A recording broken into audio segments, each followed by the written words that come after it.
சுவாமியே சரணமையப்பா. அருமையா திருச்சிக்கு வந்தாச்சு. திருச்சிக்கு வர வழியில எங்க அம்மாவோட மோஸ்ட் ஃபேவரட் காடான சமயபுரம் மாரியம்மன் கோயிலுக்கு போயிட்டு வந்தாச்சு. அங்க நிறைய வீடியோ எடுக்க முடியல, ஆனா அங்கங்க போட்டோஸ் மட்டும் எடுத்துக்கிட்டோம். ஏகப்பட்ட ஐயப்ப சாமிகளை பார்த்துட்டு வந்தாச்சு. இப்ப நான் வந்து என்ன பண்ணேன், இங்க உட்காந்துருக்கேன் இந்த all gentle boys and girls, இவங்களோட அப்பாக்களோட ஃப்ரெண்டு நானு. இவங்க அப்பாக்களோட தான் ஒன்னா சபரிமலைக்கு போயிட்டு இருந்தேன். இப்போ ஆல் ரொம்ப ஏஜ் ஆயிடுச்சு அவங்களுக்குலாம், அதெல்லாம் அங்கங்க வெளில போயிட்டாங்க. சோ இப்ப நாங்கெல்லாம் இவங்கெல்லாம் சேர்ந்து செட் ஆகி இப்ப இந்த முத்திரை தேங்காவை உரிச்சிட்டு இருக்கோம். ஓகே, ஆமா மாமா, எல்லா விளக்கமும் குடுக்குறீங்களா? அதையே இந்த தேங்காய்ல வந்து நெய்யை ஊத்தி கொண்டு போறோம். ஆஹா, பயங்கரமான கேள்வியா கேட்டானே. தேங்காவில எதுக்கு நெய்யை ஊத்தி கொண்டு போறோம்?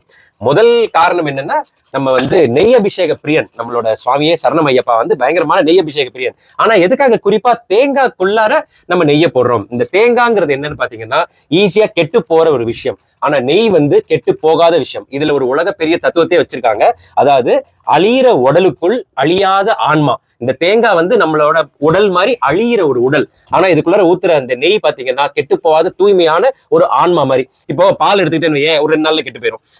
அது வந்து தயிர் ஆச்சுன்னா ஒரு வாரத்துல கெட்டு போயிடும். அதை நீ வெண்ணெய் ஆக்குனா கூட 1 மாசத்துல கெட்டு போயிடும். ஆனா நெய் பார்த்தனா குறைஞ்சது ஒரு 6 மாசம் 8 மாசத்துக்கு ஒண்ணுமே ஆகாது. அதனால நம்ம என்ன பண்றோம், ஐயப்பனை வந்து தூய்மையா போய் கும்பிடணுங்கிறதால நம்ம உடம்புல இருந்து அந்த தேங்காவை வந்து நம்ம உடம்பா நினைச்சு, அந்த நெய்யை வந்து நம்மளோட ஆன்மாவா நினைச்சு, நம்ம ஆன்மாவே கொண்டு போய் ஐயப்பனுக்கு அபிஷேகம் பண்றோம். ஓகே, புரிஞ்சிருச்சா? இனிமேல் எல்லாருக்கும் இந்த விளக்கம் புரிஞ்சிருச்சுல்ல?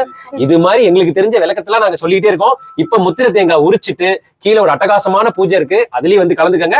முடிச்சிட்டு நாளைக்கு காலையில இருமுடி. தர்மசாஸ்தாவே, எங்கள் குல தெய்வமே, எங்கும் நிறைந்த பரம்பொருளே, ஏழை பங்காளனே, ஏகாந்த மூர்த்தியே, ஏற்றுமானார் அப்பன் மைந்தனே, சுவாமியே சரணமையப்பா.